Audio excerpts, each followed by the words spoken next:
Welcome to Yes Also. I'm Suzi Barrett, and I've got two special guests today. Individually, they're Ashley Rube and Ryan Myers, and collectively, they are known as the improv duo Touch Baseball. I got to see their show at the Omaha Comedy Fest last September and was completely taken by their talent. They're from St. Louis, so their style leans very Chicago, and we spend the majority of this episode just dissecting different aspects of that style of play. I was particularly fascinated by their methods for doing contentious or argumentative scenes, and they have great advice for how to get out of scenic traps and how to find avenues into richer relationship dynamics. If you like part one, you will love part two, and to access that, you of course have to become a subscriber over at yesalso.supercast.com, where you will magically get access to all of our part twos, as well as an invite to join our private Discord server and jump into that lively conversation with improvisers and teachers from all over the world. For more Touch Baseball or to take class with Ryan or Ashley, check them out at the Improv Shop in St. Louis. All the info is at theimprovshop.com, and they also have a Substack called Notes on Improv. Speaking of improv, let's go to Ryan and Ashley. Speaking of improv. Oh my goodness. Here we are in LA. Made it. You made it. We made it. All the way from St. Louis. Yeah. And you know what? That means you've made it. Oh. Can I say something crazy? So last night you were so nice enough to help us get a slot at the Shared Experience studio. And when they were like, we have guests all the way from St. Louis, everyone went, oh. And I was like, I love this it. is a weird backwards. It's a really No one in warm LA welcome. should be like, oh my God, St. Louis is Because here. usually when people, come from LA to like St. Louis, everyone's like, oh my goodness, they're from LA. Right. And so to You receive, must be the president of show business. you Yes. must be, and they all are. Oh my God, how did you know that's what we call everybody? Yeah. The president of show business is You here. should capitalize on this. You should really start leaning into that as your cred. We are from St. Louis. And then we pause. And then we hold for laughter and applause. Thank you. We've got a lot of ground to cover because there's two of you. Yes. Great. And there's three of you. There's each of you, and then there's also the entity of Touch Baseball. Yes. I want to just whip through like little nutshells of your personal stories, and then we'll do your together story. Okay. Ashley, you in a nutshell, improv, comedy. How did you get here? So it was completely by accident, which I guess is true for a lot of people. Yeah. And for a lot of things. Right. Well, and we happen to accidentally find ourselves having jobs that were improv related. And sometimes people are like, how did you do that? And I was like, just not on purpose. But basically, I grew up always wanting to act, loved acting, thought it was the coolest. Was never particularly great at it. I just was always willing to do it. So, when you're the kid you're like, I'll stand up and talk to people, or I used to get like on the picnic table in my neighborhood and sing love songs that I'd make up to people. Like the kids would run away. I wanna fuck you. Like, well, God, get off our. Oh my God, you've heard my table. songs. Yeah. Yeah. But it was like that kind of thing where I was like, oh my God, I have free will. I can do what I want and be an actor. But I was the youngest in the family, and my older sister did like choir. So I just did what she did because we knew what that was. And so I did choir and like show choir. Oh yeah.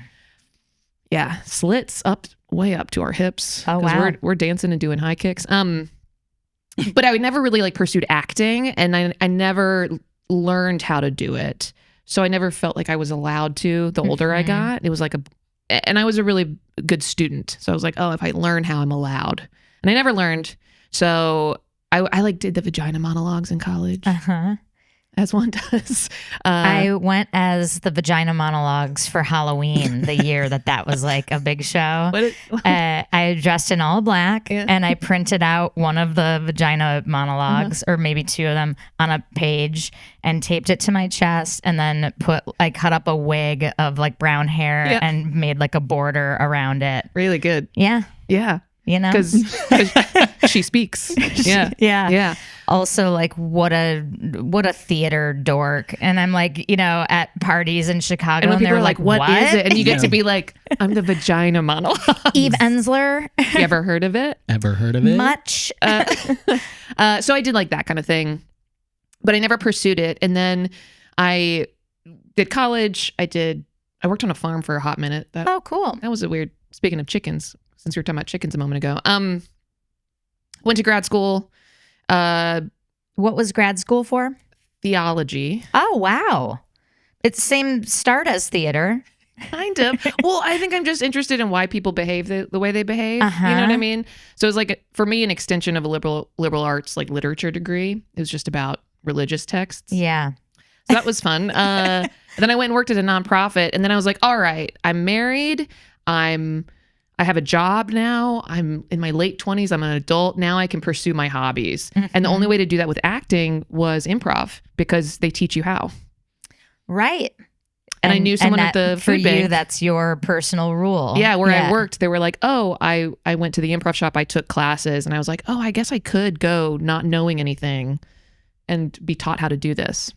What was the job that was accidentally related to improv? So over time, this kind of gets into me and Ryan's story, but over time, like during COVID, we started kind of doing these weird side curriculum projects for corporate improv and doing applied improv stuff. Yeah, because we couldn't. Yeah, and this gets into like sort of our origin story, I guess, but like we couldn't perform together because of COVID. And so there's a park in St. Louis, Forest Park, and we would just meet there once a week or twice a week, 20 feet apart. And instead of, practicing as an improv team, we were sort of like, how do we make this like more of a full-time thing once we all sort of come back to real life? Yeah. Let's put a pin in that. Sure. I love that. I also, at first, when you were saying 20 feet apart in a park, I thought I was like, oh, they're doing scenes that way. So it's like, thank you for coming to my office. Sure. You wanted to see me? Right. And everyone is just walking by us. Like, right. We should have done that. Yeah. Okay, cool. So you just started taking classes, and it was love at first, 3-line scene. And first thing I did in my first class was say no. Literally the instructions were like, in like day one of level one, it's the like, teacher's like, everybody stand up, and you went, no. Yeah, I said, don't tell me what to do. No, we like learned a couple of things. I don't remember what we learned, but then it's like, hop up on stage. We're just going to run through like 30-second scenes. Just focus on agreement. And they asked me a question, to be fair. Yeah. And I said no to the question, but the teacher was like, hey, just say yes to that. And I was like, idiot. I'm such an idiot. But also it was very like, that was a good moment, because I was like, oh, improv is not just something I can cognitively understand. It's like, I have habits here that I'm going to have to rework. Yeah. Got to retrain the brain. Yes. Yep. Great. Ryan, what's your nutshell? My nutshell, I guess similar to Ashley, I was always like a very actory kid. I was always in like plays and in school. No, you were the lead in all of the plays. You actually did. That's theater. true. I did high school theater, and I was the lead in a couple of plays. What was your favorite? My favorite was probably I got to be John Proctor in The Crucible. Wow. Which was a really big role that I took very seriously. Of course, because a lot of people saw Goody Proctor with the devil. Right. And how are you going to deal with that? Exactly. Yeah. And I just lost my temper a lot in it. Just imagining tiny you like playing. And I was tiny. Like I that's was what I'm saying. Like young stature. Like when I see high school kids now, they look 7. Yeah. Like, so imagining like a little high school kid. And by that kid. logic, Ryan looked 2. Like he was so small. I was a small child. Yeah. It was like the beginning of 8th grade. I was 4'6". Like I was the smallest person in my class. But yeah, fast forward, I guess that was senior year of high school. And to share just a funny anecdote about that, how seriously I took it, I got the flu one of the nights of The Crucible, and there was no understudy. And so I had 100-degree fever, and they had a cot laid out backstage, and I would go on stage and I would do my scenes, and I would just like really give it all my all. And then I would walk back, I'd put a mask on and just lie down on the cot until I heard my cue, and would peel my mask off and go back. The show must go on. The show must go on. Also, theater directors, you can't cancel for that night or like find another weekend. Or I probably said something that was like, no. Yeah, I will do this. I will do this. Yeah. But yeah, I was always in plays. I was interested in music too. And that's what I ended up studying in college. So I got a degree in vocal performance and opera. Wow. And so no one expected that, including me. Yeah. But I ended up getting like super into it, just the music and compositionally. And then I had some really great professors in college that made me sort of understand the history and circumstances around different like pieces and composers. I would love to like have a whole dinner where you teach me. Oh, it's so cool. But also, so you are a trained opera singer? Correct. Wow. So annoying. Because we're on a musical improv team together. Uh-huh. What a gift. Yeah, Yeah, sure. Because we're fumbling through, and then all of a sudden Ryan comes out and goes, and like an actually. No, you're very. I would never clear my throat on stage. I just go right into it. Yeah, and so I don't know. I was into that, and then I played music and played in bands for like my 20s because I was really interested in songwriting, and I think I signed up for improv classes like around my 30th birthday. I had been going to see shows. And I had just seen some people like locally in our scene do some really incredible things. And then I also took a trip up to Chicago and I saw the Deltones play, and they did a musical improv, and I like sort of laughed and I cried. I was like, oh, like this is sort of gave me kind of new context for what the art form was capable of, because I think growing up it was whose line is it anyway was the only real context I had for improv, which was short form.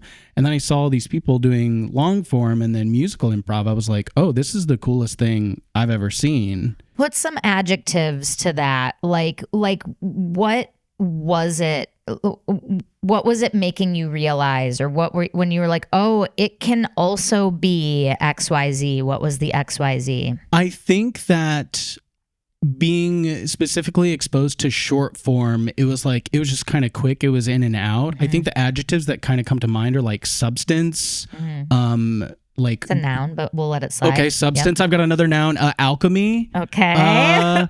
And there was just like a depth and a joy to it. Yeah. Like it was really funny. Like it's cool to see really funny, engaging improv, but I remember it being just very touching too, and human. And there was all of this like connective tissue there that I was like, oh, so even before I signed up for classes, I almost had this like North Star, even like way out there, was like, oh, this is kind of what I want to row towards. And so started going to shows basically every night a week that I could, and taking classes. I think there's something specific that can happen when you see a really good musical improv show where you go, oh, there's so much talent behind this and so much work and groundwork. Like that's something you can't just wing. Like you have to practice, you have to learn it, you have to really like work it.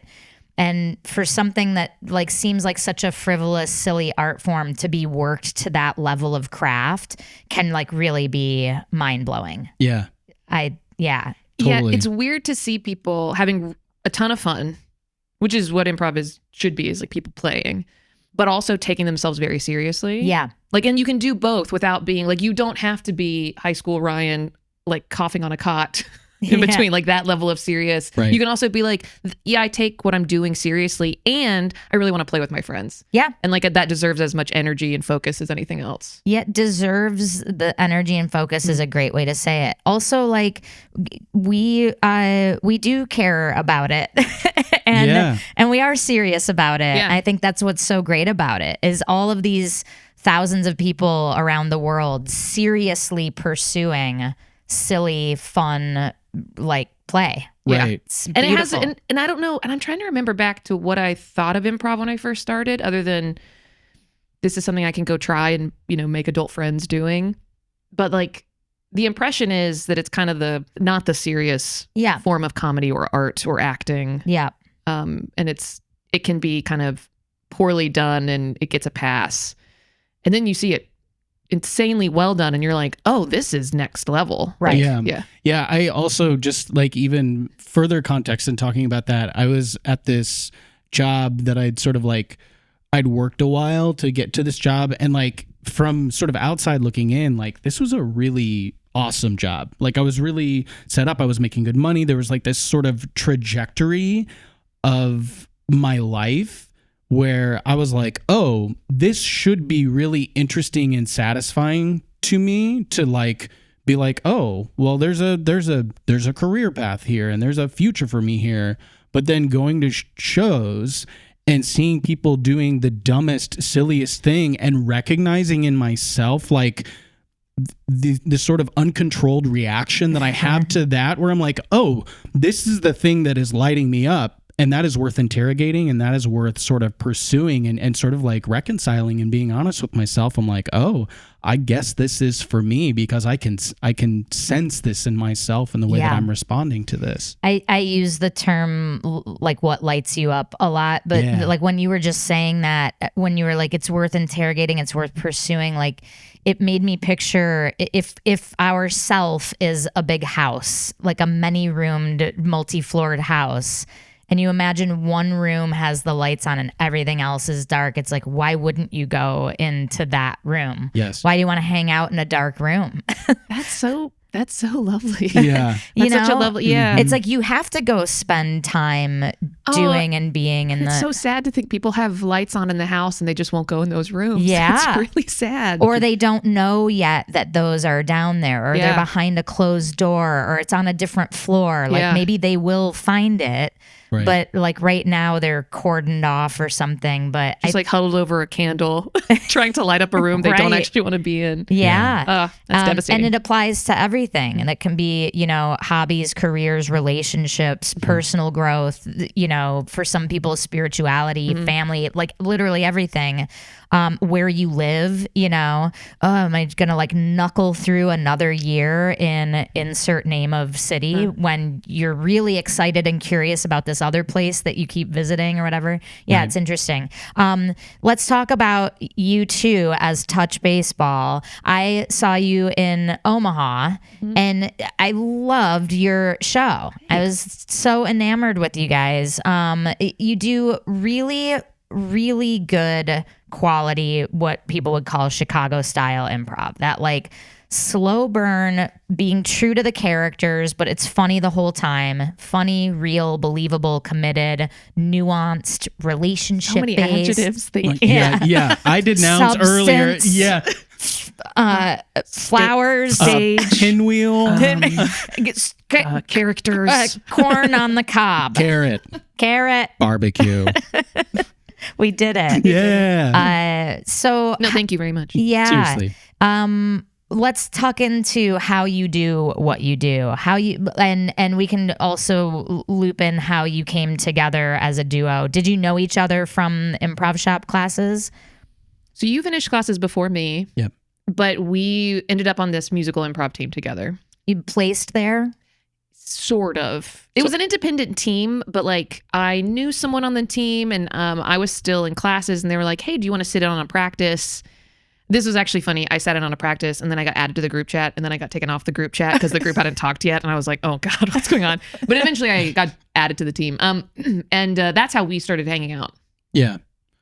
Was with our team, the 145s. And we would kind of cut up in the corner when we should be singing or practicing. Yeah, or like we'd have like a fun scene where it was like, oh, that felt like they'd be like, you need to sing soon in your scene, and we'd be like, well, we're having a really good time doing whatever this is. We're doing our thing. Yeah. And then at some point in being on that team together, I was still exploring just all the different avenues of improv, and I was like, I really want to do longer scenes. I was like, I realized I like acting and that I can do acting here, and I've seen people do that before, and I want to try that. And I remember being like at the bar mentioning this to other people. And then Ryan kind of popped up and went, hey, I'll do that. I really did. I sort of, I kind of shot my shot in that way. Cause you were talking about it to somebody else, and that other person, like I overheard this conversation happening, And they basically told you, they're like, I'm just not that bandwidth for that. Yeah, I'm not that interested in that. And I was like, whoa. This sounds awesome to me. So it seemed like the opportune moment to be like, hey, like I'm really interested in what you're talking about. So in every way, it's like this was organic. It's like organically you two were having fun in scenes together and doing bits at practice that were cracking each other up. And then organically this like desire matched your like bandwidth. Everything was totally ass backwards. And then we were like, well, let's meet and talk about it. Let's talk about what that would look like. And we had one team meeting. And it was in March of 2020. Oh boy. I hope everything turned out okay. Yeah, and everything did. Everything turned out okay.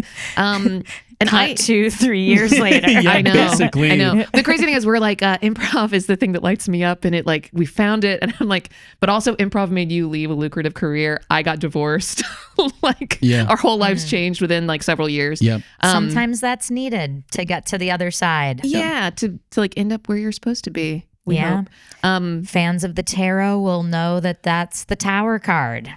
Yeah. Sudden lightning strike and everything's destroyed and it seems like the worst thing in the world. And then 3 months later, you're like, Right. Well, and that's kind of how COVID was, not for the world, but for us, because COVID was more or less fine for us. But we couldn't perform, and we were really excited about the idea of starting to do deeper, longer scenes. And I think a 2-person show was like scary and exciting. And we were like, let's try that. And then we couldn't. So instead we ended up spending like a year just talking about improv. Wow. And that sort of set us up on a very different, I don't know what it would have been like if we'd started playing right away. That's so interesting. Yeah. So like this was forced. This wasn't your plan. But so it's just the two of you without a coach, just like meeting on Zoom or 20 feet apart in a park and just discussing like improv theory. Mm-hmm. Yeah. And just like things we like, things we saw, things that we were like, oh, it'd be neat to try this or incorporate this, and just let's not blow over this. This is real meat and potatoes. Mm-hmm. What was the stuff that came up in there? Where were your overlaps? What were your priorities?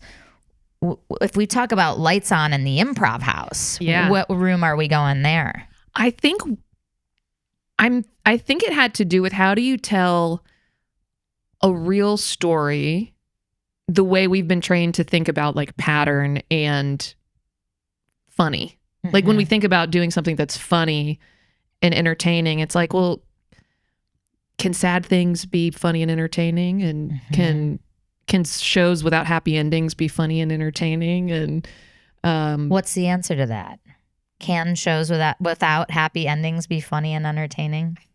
Yeah, I think so. I think so. Yeah. I will say, so we're skipping ahead, but we did a show a couple weeks ago that was a lot of fun. That was my first improv show ever that did a slow fade blackout. Oh, I love doing a slow fade. As one of the main characters died. Oh, I love it. Yeah. It was really funny. It was, it was really fun.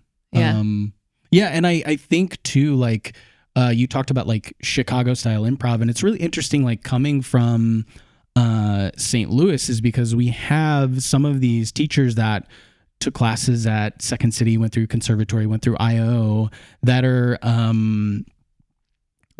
coming down to our scene. And it's almost like the way that, like, I think in the early days when like your older brother gets a record and it's like you don't really have context for the greater musical world, and so you just like kind of huddle around that record. I think we sort of, without that sort of broader knowledge and application of like how things are done or should be done in like a real like Chicago style, we're just sort of filling in gaps for ourselves and being like, I don't know, can we try this? Can we do this? Well, in the program at the time, the whole curriculum changed over COVID, but it used to be a Herald program, so there were Herald teams and house teams and everything. Like level 4 was learn Herald, and then the North Star is get placed on a Herald team. And I was too nervous to ever audition for a Herald team. I was too scared to do that. But because you were worried about like, what if I don't make it, and then what does that say about do me? To my psyche? Yeah, and like, have I done this long enough? And am I, again, because I need a teacher to give me an A before I'm allowed to do a thing. But we did the Herald mostly, and I was like, man, that's so fun. But I feel like I'm finally getting somewhere, in like a scene and then I'm tagged or edited or something, which is not to say that, and in a Herald that should happen, but I was finding that I just, I think really slowly. I don't think I'm quick or funny in the way that sometimes is beneficial for some of the faster play styles. And so I would be sitting on the sidelines cracking up at everybody and being like, oh, my ideas are, I kind of want to cook a little longer. And what would that, well, I wonder what's possible if I could sit and think for a second. Yeah, you're made for monoscene. Yeah, it turned out. Others. Yeah, it turned out. Yeah. Yeah, we sort of arrived at monoscene, which I don't think... Also an accident. Yeah, it was also an accident.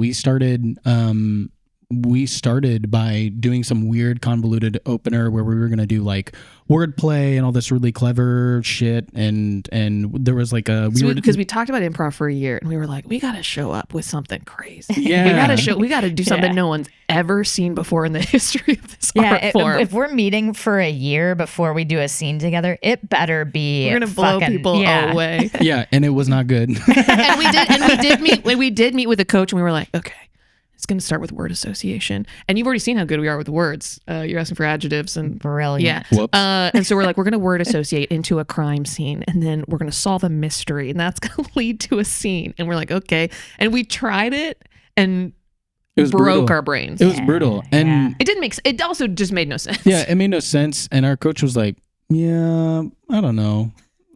And why are you doing this? Why are you doing this to yourselves? And then when we started performing shows, we scrapped that pretty quickly, but our shows would kind of go the same way every time. We do a 10-minute scene and then we do like a 7-minute scene and then we do like a little nub of a 90-second scene and just get edited. We couldn't get into anything. And our coach was finally like, why don't you guys just do a monoscene? And we're like, oh yeah, that is an option available to us. I mean, it mirrors improv scenes themselves. It's like, why are we trying to prescribe an agenda on this thing that just naturally is what it is, rather than just sitting in what it is? And the simple thing is often the best thing. Yeah. In our case, like the simple thing was a monoscene and we really fought it for a while. Yeah.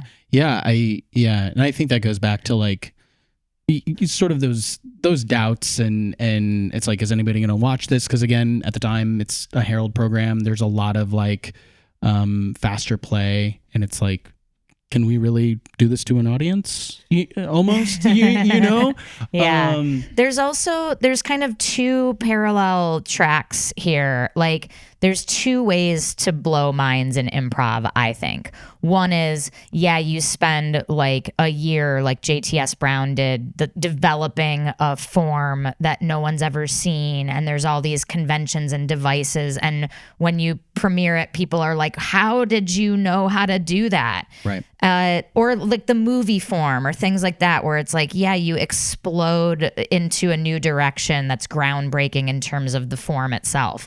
There's another track that's like, you can be mind-blowing just by having insanely good chemistry and really quality performance and a mind meld and acting, and so it's like in your case, there's no form. Monoscene is just a scene. But it's not just a scene because you two are doing it in a way that is deep and leveled up, and those seem like in different directions, but it could be both. It's both deep and leveled up. And the JTS Brown example, I should mention, that includes both because they rehearsed for 10 months or whatever it was, 3 times a week for 3 hours. They also developed that just insane chemistry, and that was the magic that people talk about. You can't just do the form or whatever, but and I teach forms now as like one of our post-grad options or whatever. So instead of a Herald program now, we kind of teach more performance levels where you can form shows independently. That's great. And then later there's like a Herald workshop and a Laurent workshop and a deconstruction. And a monoscene workshop. And the thing that I'm teaching now that I didn't realize at the time when we were first getting started was our goal was like, my goal is to be impressive. And that's not really the point. Yeah. And forms are like trying to accomplish something. Like a JTS Brown is doing something with character that's really specific and interesting. And a Harold is doing something with storytelling and weaving narrative together that's really specific and interesting. And a Laurent is like creating a world by like drilling this diameter and seeing how big the circle can get. Like and we weren't thinking that way. I was like, well, I just want people to think I'm good. And part of that starts with, well, what's fun for us?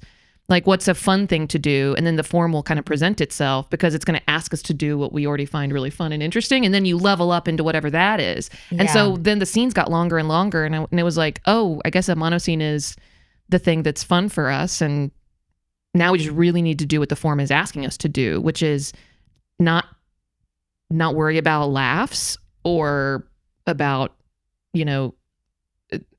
make sure the pacing has to do with like authenticity and have some kind of source of gravity that's like pulling us both in the entire time. And I love that metaphor. Figuring that out was like a real unlock, I think, because we go to festivals and people do these really awesome, fast, hilarious sets. And we're like, oh no. We're the most boring people in the entire world. Not true. And I think it's that like you have to be like, well, what's fun for me is fun for me. And I have to just trust that if it's fun for us, someone will find it interesting. Yeah, true. That source of gravity in the middle of the show that's pulling you both in, how does that manifest in reality when you're in the show? Is it a mindset? Are you reminding yourself consciously of this? Is it something ethereal? Like, how do you do this in practice? I think for me, it's we talk about, I'm going to make whatever you say hit me straight in the chest. I'm going to make whatever you say matter. And we talk about not particularly like waiting for the funny or interesting thing to sort of happen. We sort of decide, and I'm going to let my reaction to whatever you've said sort of dictate kind of the direction of the scene. So it's like anything can matter and anything can basically give our scene momentum and context because you've just done something in such a specific way or I've done something in such a specific way that at face value may feel like unremarkable, but the way that Ashley goes, what was that? And it's just a series of what was that, and saying yes in a way that's very like deepening. We say gravity, we also say like a gravity well. It's just like it is inescapable, it's unavoidable, it is exploring the scene and exploring the environment, building all of the good base reality things, but all of that within context to what is the relationship of these characters and what do we continue to discover to not just do the same thing over and over again in a monoscene, but how do we recontextualize the whole time, explore, recontextualize. What do you mean by recontextualize? Well, I'll talk about like the way we discuss and teach like the shape of a scene, because the Improv Shop in St. Louis is like very much a descendant of IO, so very relationship based, emotion, all those things. And we talk a lot about like peaking, and then instead of saying hide the knife or talking a lot about game, we talk about taking pauses. It's like put the emotion away and then talk like a human being for a moment. So if we're fighting and someone is going to say something that crosses a line, and then we have to repair the relationship a little bit to justify staying in the scene. Yeah. Otherwise, just like in real life. Right. Otherwise, I would storm out of the room and the lights would come on and we'd all be like, let's go home. Yeah. Someone ruined Thanksgiving. It's like, we have to decide the relationship has to be interesting enough to be like, well, we got to stick it out. Particularly in like these longer scenes where we need like the logic to really sustain us. That's right. I was just about to say you have to sustain it for 30 minutes or whatever. It's like, So we'll like peak at a 10, hopefully, or something like that. We'll get really emotional. We'll be really reactive. I won't totally know why. And then we'll take this pause moment to describe what's just happened to us and why we care. Like, why am I so upset about this and what's going on? And then ideally we're hiding the knife because we're going to make a promise we're going to break. It's like, well, I'm not going to yell at you about this anymore. Or, you know what, I'm not going to be so uptight. Or, you know what, I'm not going to touch your fries. Or whatever whatever insert improv thing. Yeah, we're like we're redecorating our primary bedroom together, and I have design ideas over here, and you're not gonna. You say I'm not gonna. Yeah, I'm not gonna. I'll let it go. Right. Okay, I'm chill. You can have your corner of the room. Okay, That's great. fine. Great. And then we can just put it away. We put it away, and I can go do some object work.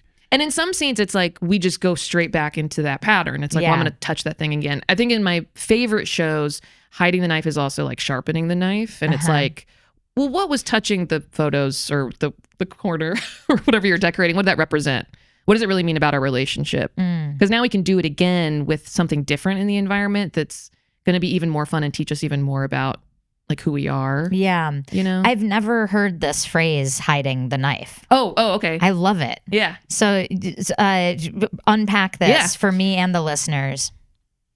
Where did that come from? I'm not sure where it came from. It just like it. I learned it in St. Louis. Serial killer school. It's really violent. You're stabbing your scene partner, and then at some point to repattern, we have to hide the knife. Hide the evidence. Yeah. Okay, all right. Hide the knife, and then you talk about, I think sharpening the knife is more recent, and that's where we get into recontextualizing. I'm not just hiding the knife to then do the same pattern over again. In this pause moment, we've learned more things about each other. So now when I re-exacerbate into whatever this relationship dynamic and emotional dynamic we have, the knife is now sharper, and I know how to get to you even more specifically. I guess in terms of like a game, which we also don't typically use that language in particular. Wow, you seem really I know, because I feel like game is game is the thing, and sometimes it's like, how do you not teach game? Which we do. It's just sort of through emotion and through those point of view. Yeah, but I think with game, it's like we can heighten the game, and then either somebody has to listen to the voice of reason for a hot minute to reset the game, so we can re-exacerbate, and we call that hiding the knife. I guess. Resting the game is hiding the knife. Yeah.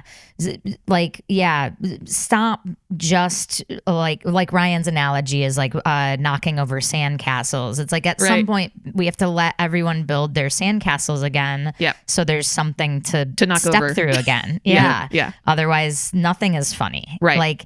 And like the funny thing in life is watching differing perspectives try to get along or try to make this office work, and we gotta just make this paper together. That's what this office does. You know, it's like, how do we tactfully move through life together, even though right now I want to slap you, but I'm not gonna slap you because I'm a good person. Everyone's trying to be a good person. And if I do, that has consequences. Yeah. And we have to face the consequences of that if we go that far in the scene. Yeah. And like that's very exciting, I think. Well, in terms of like a monoscene, it's like you get to see the consequences of a lot of stuff. What percentage of your shows get fighty and have like physically violent? No, just like argumentative or spicy. 50-50? Yeah, it's probably 50-50. I feel like we do a lot of like happy little scenes. We love peas in a pod happy scenes. Sure. So fun. That's the one I saw. Yeah. Do you remember the show? You were a juggler. You were like you were practicing juggling with scarves, and you were doing the best object work. You were really popular. Oh yeah, but I was really good at juggling. Right. Yeah. Right, and you were very you were unpopular, sort of in the social hierarchy, but you also had this like confidence and self-assuredness, and I was just very sad. Like I was just a very sad. Self-critical. Yeah, self-critical, and I was just what a complex character. You were like the quarterback of the football team, and you're like, and I got voted president of juggling club, and I'm not a good juggler. Yeah. What I loved in that show, and I'm guessing this is typical because of how you're explaining monoscene, is that everything was so simple and focused. It was slow, simple, focused. It's like your object work wasn't like making a whole, doing this and then running over here and then opening a locker and then now I'm in the gym equipment. It was literally like you had your juggling bag and your scarves and for so long, it's like that was it. And then Ashley would come in and like nail it with bowling pins or whatever. But it's like keeping things very small and simple. Is that a tactic that you use a lot, or is that in your DNA? Yeah, we talk a lot about being specific and not detailed. What's the difference? Detail being like, if I'm going to make something matter, I have to like really drop anchor wherever that thing is and be like, okay, let's pay attention to this for a while, the two of us, and play with it. And if I have a lot of details, then the stage kind of gets littered with stuff. And then I had to decide what matters. And then my fingers are crossed that he decides the same thing matters. And it just like, the math doesn't work. Like the percentages of us landing on the same thing often don't work out. But if we're both kind of like, hey, let's look at that. Then our little like distracted brains are like, okay, we'll just look at this for a minute. And it just makes it. Not to go like, super like high level. We talk a lot about like yes and versus yeah sure. And like details are yeah sures. They're like, yeah sure in this, yeah sure in this. And like, there's also. And all of it's true. I haven't said no to you. Right. And so we're really like, what is the thing that you just said? You said that specific thing for a specific reason. And so I guess the like mentality we have is like, I trust you and know that nothing you say is should be wasted. Like you're saying this, the best shows feel like nothing was wasted. Right. Yeah. Like everything you say has meaning, and every way you say it has meaning. The way you move your face, the way you're holding your body, like all of those things. I know that that's like one of my things that I'm always like trying to take into a show is I'm just like really looking at you. You know, this is a topic that I don't think we've hit on the podcast, or if we have it's been a while. But like this idea of yes and being like, let's keep peeling back layers on what's already here and go deeper and go and understand more about. Well, what is it about that thing, rather than naming other things that could also be in this reality? Which is almost a yes or in terms of what we're going to explore, or what we're going to figure out the why of. Sorry, what were you going to say? Yeah, no, well, exactly. It's like, one, I think sometimes people are like, monoscene is so risky. And I'm like, it's easier for my brain. I need limited things to think about. Like, honestly, it kind of suits us in that way. But I call this doing improv on easy mode with like students. And I'm like, half the time we're working really hard to think of something clever or something else because we don't trust that we have enough. And I'm like, do less. Like hang out on an idea. Drill deeper into what's already there. Thimbleful deep, thimbleful wide, ocean deep. That's something you say. Yeah, I say thimble wide, ocean deep instead of ocean wide, thimble deep. Thimble wide, ocean deep. That classic. Hey. Take it. Trademarked, Take the tune. But when we do that, I'm like, oh, this show felt easy. It's the ones where there's several things that I have to make decisions about. Decisions are so hard. Yeah. So much work. And if two people are doing that, then it can spin off. Like you were saying, it gets past what's the thing we find important very quickly, and suddenly you're like, I used to have this issue. Sentimental Lady is my Herald team that's like, after graduating Herald at UCB, you make your own show and you can do whatever you want. And for a long time we were doing Pretty Flowers. And the suggestion would lead to an assumed location, and we would scene paint the location and then do the Pretty Flowers starting in there. And here were the roadblocks with it. Everyone, you're getting a free Pretty Flower workshop here. First of all, like at the time there were 7 of us on the team, and everyone would come in and scene paint a detail. And so already you're starting in a room with like 7 really shiny objects, because people aren't just saying, here's the door. They're going like, the door is rusty and falling off of its hinges, and there's AC/DC stickers all over it. Well, that's shiny. And then everyone else, is supporting that, but with other shiny objects. The ottoman for the chair is a cooler, and it's full of warm beers, and there's no ice in it, and there's an empty beer can still on the chair. So 7 of those, and then all of us flood into the scene as 7 characters in this scene. And I can't tell you how many times we would like finish a show and be like, hey, like, let's remember, you know, we don't have to have all 7 of us on stage every time. We can like enter and exit. We can start with 2 and then someone can leave. And it's just, I don't know if it was just we were all so stoked to be doing a show all the time, or everyone thinks each other is so funny. And it was like, well, yeah, I'm a part of it. Or if we would just forget and it's autopilot, we just all rush into the scene. But it's like, you know, 80% of our scenes started with 7 people, 5 of which are silently dealing with the shiny objects that happened in the scene paint, and then 2 of which are having a conversation.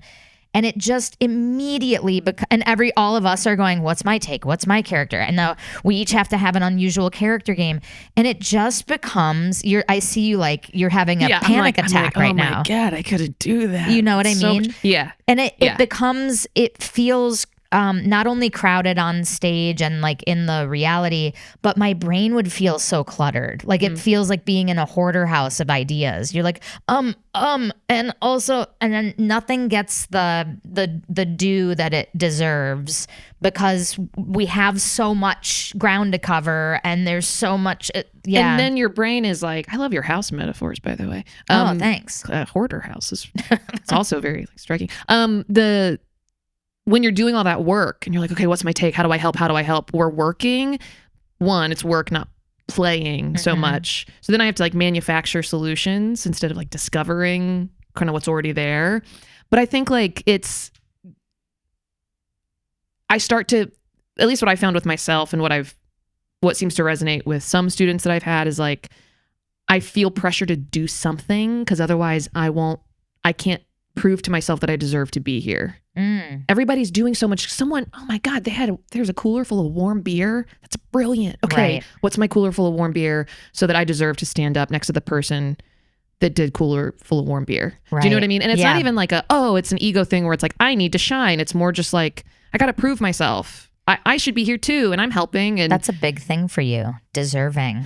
Oh God, it's a real. Wow, we're really unlocking something. Yeah, but I think that ends up leading to a lot of work. Like that's why we work so hard and try so much. Instead of when I'm really playing is when I don't think about deserving it. Wow, we just did a whole therapy thing for me. It's when I'm not thinking about whether I deserve it. I just know what to do, and I know I'm confident in the idea. You're allowing yourself to be there. You're giving yourself permission to just play. And the discoveries happen and it feels I'd say even in just specifically in our monoscenes talking about the way the best shows feels like they almost feel inevitable. Like it's just this follows this and this follows this and this follows this, and of course we have arrived here, and it just feels very lived in and obvious in retrospect because we are 2 people in some kind of relationship. You know, it can be a million different ways, but I think following the reaction and going from the outside in, like I think about it that way. It's like I'm not in my brain trying to think of the beer cooler thing. I'm thinking about the way that you just looked at me and how dare you. You know, it's like it's all coming from my scene partner. And I think going back to even just like the original prompt of this question that led us on this like wonderful tangent is like everything, especially like for I think 2-person monoscene, everything that I need is literally right there. Like I'm really trying to do my best to not invent. I'm just basically discovering, right? And when you said right there, you gestured to your scene partner. My scene partner Ashley. And that's just, I don't know, that's just really cool. And so I don't know. It's just so fun. And I don't know too, because I mean, St. Louis is really the only place I've done improv. Except for last night. Shout out to the Shared Experience Studio. Oh my God, so great. We've done improv in other places, but in terms of like schooling and all that stuff. I've done LA and St. Louis. And Omaha. And Omaha, Nebraska. And this ashtray. And this paddleball. Yes, and this cooler. But when, and I don't know if this is true of other sort of mid-size markets or theaters, but usually, I mean, you can kind of create whatever destiny you want. So I don't want to say like there's not like a pathway past kind of your improv show, your weekly improv show, or the team you want to make. But for people like in St. Louis, by and large, it's not because anybody's wants to be an actor or has career ambitions or, so I think for a lot of people, the first thing we teach is we're like, hey, your job is not to be funny. It's not to be clever. It's not to be the best. It's to take care of your scene partner. And then I think that people really take that to heart. And then what sometimes that turns into is this pressure to be like, well, what if I'm not taking care of you good enough? And maybe that's a weird Midwestern thing, but like I need to show up and take care of you. And that leads to worry, and worry is fear, and fear is the, opponent of improv. Killer. Yeah. But at the end of the day, like, it's so funny. I talk to students that really care about improv, and they're like, why can't I figure this out? And I really need reps and all this stuff. And I'll have taught like 3 levels worth of improv with this person, and I won't have found this out. But then they'll be like, yeah, so I'm a neurosurgeon. And I'm like, what are you doing here? Yeah. What are we doing? But it's so cool that people have these really incredible careers and are like, but this is really important because this is a place where I can show up and take care of somebody and be taken care of. Wow. And do something more low stakes than neurosurgery, but it's high stakes in that I can care about you. Right. And that's like very lovely. I don't know where I was going with that. But, no, I think it's beautiful and good for those people. And also, if I was a relative of someone about to get surgery from that guy, I would be like, can you please go home and get some rest before you work 15-hour shifts, and then in your off time you're doing fucking improv classes? You're doing a 10 p.m. side stage show. What are you up to? My what man. Are you doing? Or woman. Doctors can be women. Women can be doctors. Agreed. That's right. I agree. I agree. On the record, Ryan agrees with that. I agree with that. Women can be doctors. Women can be doctors. You heard it here. Make eye contact with me while you say that. Okay. It seems like you. Women can be doctors. Okay. Well, now it feels like you're kind of. That felt like you're mansplaining. That one felt less earnest. Yeah. Sorry. I don't know. Something that was about. more scolding. Yeah. Women can be doctors. Did you just yell at a woman? Yes. Oh, wow. Yeah. Here we go. Yeah. Okay. Now we've uncovered it. Yeah. Here comes my hidden knife. It is sharpened. Yeah, I cut my back actually while I pulled it out. I need to take a $5. For part 2 of this episode, go to yesalso.supercast.com. If you like this podcast and you want double the content, head over to yesalso.supercast.com and subscribe.